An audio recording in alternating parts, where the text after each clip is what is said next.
Hi was welcome to our channel. ఈ వీడియోలో మనం మెయిన్గా మాట్లాడబోయే విషయం ఏంటంటే ఇచ్చిన మాట నిలబెట్టుకోవడంలో ఇప్పుడున్న రాజకీయాల్లో ఇచ్చిన మాట నిలబెట్టుకున్న ఏకైక నాయకుడు ఎవరైనా ఉన్నారంటే బల్లగుద్ది మరి కూడా 100% పవన్ కళ్యాణ్ అనే వ్యక్తి ఉప ముఖ్యమంత్రిగా ఉంటూ జనసేన పార్టీ అధ్యక్షుడిగా ఉంటూ 5 శాఖలకు మంత్రిగా ఉంటూ పిఠాపురానికి ఎమ్మెల్యేగా అని ఏదైతే ఒక బిరుదు తెచ్చుకున్నాడో ఆయన నిజమైన నాయకుడు. ఈరోజు ఇచ్చిన మాట ఎక్కడా కూడా తప్పడం లేదు. ఆయన ఇచ్చిన మాట తప్పడం లేదనంటే ప్రభుత్వంలో జరిగే పని కావచ్చు, తన సొంత నిధులతో ఖర్చు పెట్టే ఏవైతే సేవా కార్యక్రమాలు ఉన్నాయో అవి కూడా కావచ్చు. ఇప్పుడు తాజాగా చూసుకుంటే ఈ జూన్ నెల మొదలయ్యి ఇప్పటికి 14 రోజులైంది. 14 రోజులైతే ఇప్పటికే కూడా పవన్ కళ్యాణ్ గారు దగ్గరగా 2.5 కోట్ల వరకు కూడా నిధులు విరాళం ఇవ్వడం జరిగింది. అయితే ముఖ్యంగా పవన్ కళ్యాణ్ గారు గతంలో ఇచ్చిన హామీలు ఏవైతే ఉన్నాయో ఆ హామీలకు సంబంధించిన నిధులు అనేవి ఇప్పుడు వరుసగా చెక్కుల రూపంలో వాళ్ళకి చెల్లించడం జరుగుతుంది. కీలకంగా చూసుకుంటే గతంలో ఎన్టీఆర్ ట్రస్ట్కి క్యాన్సర్ బాధితులకు తలసేమియా క్యాన్సర్ బాధితులకు ఎన్టీఆర్ ట్రస్ట్కి 50 లక్షల రూపాయలు ఇస్తామని చెప్పి ఫిబ్రవరిలో ఆయన విజయవాడ మున్సిపల్ స్టేడియంలో జరిగిన ఎన్టీఆర్ ట్రస్ట్కి సంబంధించి తలసేమియా బాధితుల కోసం ఏదైతే ఒక మ్యూజికల్ నైట్ ఏర్పాటు చేశారో దానికి ఆయన చీఫ్ గెస్ట్గా వెళ్ళి అక్కడ 50 లక్షల రూపాయల విరాళం ఇస్తానన్నారు. ఇప్పుడు ఏప్రిల్ 8వ తారీఖున ఇస్తానన్నారు. రీసెంట్గా ఒక 5 రోజుల కిందట ఎన్టీఆర్ ట్రస్ట్కి ఆ 50 లక్షల రూపాయలు అనేది పంపించడం జరిగింది చెక్కు రూపంలో. వెంటనే కూడా ఎన్టీఆర్ ట్రస్ట్ తరపు నుంచి అధికారికంగా సోషల్ మీడియాలో పోస్ట్ పెట్టడం అయితే జరిగింది. రెండోది కీలకంగా చూసుకుంటే పహల్గాం దాడిలో చనిపోయిన మధుసూదన్ రావు ఎవరైతే ఉన్నారో, కావలికి చెందిన మధుసూదన్ రావు ఎవరైతే ఉన్నారో తన కుటుంబానికి ఆర్థిక సాయం చేస్తానని చెప్పి అప్పట్లో 50 లక్షల రూపాయలు ఇస్తానని చెప్పి పవన్ కళ్యాణ్ గారు మాట ఇవ్వడం జరిగింది. అయితే ఆ మాట కూడా రీసెంట్గా 2 రోజుల కిందట పవన్ కళ్యాణ్ గారు మధుసూదన్ కుటుంబానికి 50 లక్షల రూపాయల చెక్ అనేది తమ జనసేన పార్టీ నాయకులు ఎవరైతే ఉంటారో వాళ్ళందరినీ నేరుగా ఆ చెక్కు తీసుకుని వాళ్ళ ఇంటికి పంపి వాళ్ళకి ఆర్థికంగా భరోసా కల్పించే విధంగా, మానసిక భరోసా కల్పించే విధంగా నాయకులందరూ కూడా వెళ్ళి మాట్లాడి ఆ చెక్కుని వాళ్ళకి అందించడం జరిగింది.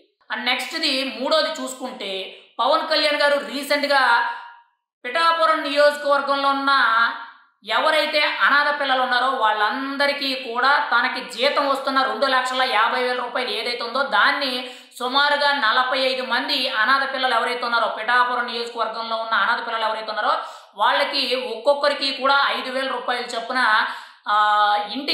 నేరుగా ఇంటికి నెలసరి పెన్షన్ కింద ఇవ్వడం అయితే జరుగుద్ది. ఆల్రెడీ మొన్న పవన్ కళ్యాణ్ గారి జీతం అనేది 5వ తారీఖున రావడంతో 6వ తారీఖున 7వ తారీఖున వెంటనే కూడా ఆ డబ్బులు అనేవి పిఠాపురం ఇన్ఛార్జ్ అయిన మర్రెడ్డి శ్రీనివాస్ గారి చేతుల మీదుగా అందరికీ కూడా పంపిణీ కార్యక్రమం చేయడం జరిగింది. నేరుగా ఇంటికి వెళ్ళి కూడా నెల కూడా ఇస్తామని చెప్పారు. అదే ఫాలో అవుతున్నారని మనం అయితే చెప్పుకోవచ్చు. అండ్ నెక్స్ట్ 4వది చూసుకుంటే పవన్ కళ్యాణ్ గారు పిఠాపురం నియోజకవర్గం ఎమ్మెల్యే.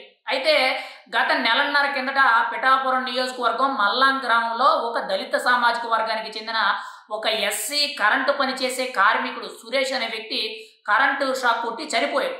అయితే అక్కడ కొంత కుల రాజకీయం మీద పవన్ కళ్యాణ్ని చాలా మంది కూడా విమర్శించారు.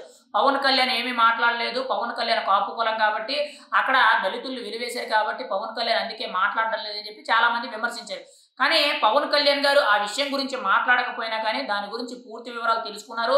వాళ్ళకి ఆర్థిక సాయం చేశారు. వారితో పాటు అంటే ఆ చనిపోయిన ఎవరైతే సురేష్ అనే వ్యక్తి ఉన్నారో వారితో పాటు ముఖ్యంగా పిఠాపురం నియోజకవర్గంలో ఉన్న 325 మంది కరెంటు కార్మికులు ఎవరైతే ఉన్నారో వాళ్ళందరి గురించి కూడా సర్వే చేయించి వాళ్ళని బస్సులు పెట్టి జనసేన పార్టీ కేంద్ర కార్యాలయానికి తీసుకొచ్చి అక్కడ వాళ్ళకి సేఫ్టీ మెజర్ కిట్స్ ఏవైతే ఉంటాయో అంటే కరెంటు పని చేసేటప్పుడు చేతికి ముఖ్యంగా బ్రాండెడ్ గ్లౌజులు కానీ, కాళ్ళకి షూస్ కానీ, యూనిఫామ్ కానీ, ఇంకోవైపు వాళ్ళు కరెంటు పని చేసే ఎక్విప్మెంట్స్ ఏవైతే ఉంటాయో అంటే ముఖ్యంగా టూల్ బాక్స్ కిట్ ఏదైతే ఉంటుందో అందులో డ్రిల్లింగ్ మిషన్ ఏదైతే ఉంటుందో ఇవన్నీ కూడా కలుపుకొని ఒక్కొక్కరికి కూడా సుమారుగా 5,500 నుంచి 6,000 ఖర్చు అయ్యే విలువయ్యే టూల్ బాక్స్ కిట్లు, ఈ సేఫ్టీ మెజర్మెంట్ వస్తువులు ఏవైతే ఉన్నాయో ఇవన్నీ కూడా పవన్ కళ్యాణ్ గారు తన సొంత నిధులతో 18 లక్షల రూపాయల వరకు కూడా ఖర్చు చేసి పిఠాపురంలో ఉన్న కరెంటు కార్మికులందరికీ కూడా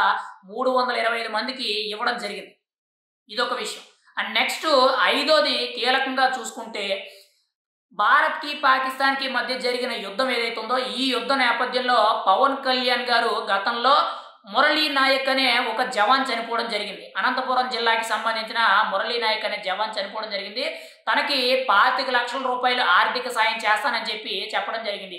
పైగా చనిపోయిన మురళీ నాయక్ కూడా జనసేన పార్టీ ఒక అభిమానిగా ఒక ఓటర్గా ఉండడం జరిగింది. పవన్ కళ్యాణ్ గారు గతంలో అక్కడికి వెళ్ళారు, పరామర్శించారు, వాళ్ళతో మాట్లాడారు, వాళ్ళకి ఆర్థిక సాయం చేస్తానన్నారు. నిన్న రీసెంట్గా తిరుపతి ఎమ్మెల్యే అయిన ఆర్ఎన్ శ్రీనివాసులు ఎవరైతే ఉన్నారో ఆయన చేతుల మీదుగా ఈ చెక్ అనేది వాళ్ళకి పంపిణీ చేయడం జరిగింది.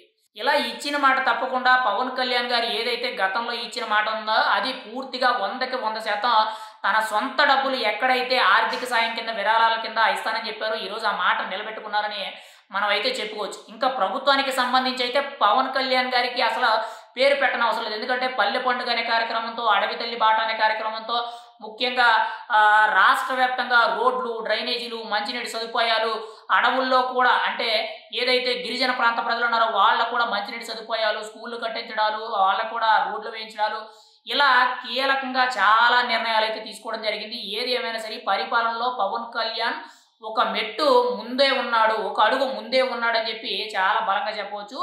ఇచ్చిన మాట నిలబెట్టుకున్న నాయకుల్లో పవన్ కళ్యాణ్ అనే వ్యక్తి మొదటి స్థానంలో ఉంటాడు. అది సొంత డబ్బులు కావచ్చు, ప్రభుత్వం డబ్బులు కావచ్చు, ఏది ఏమైనా సరే ఇచ్చిన మాట నిలబెట్టుకున్న నాయకుడు ప్రజెంట్ ఉన్న రాజకీయ నాయకుల్లో చాలా గొప్ప నాయకుడు అంటే పవన్ కళ్యాణ్ అని చెప్పి బల్ల గుద్ది మరీ కూడా చెప్పవచ్చు.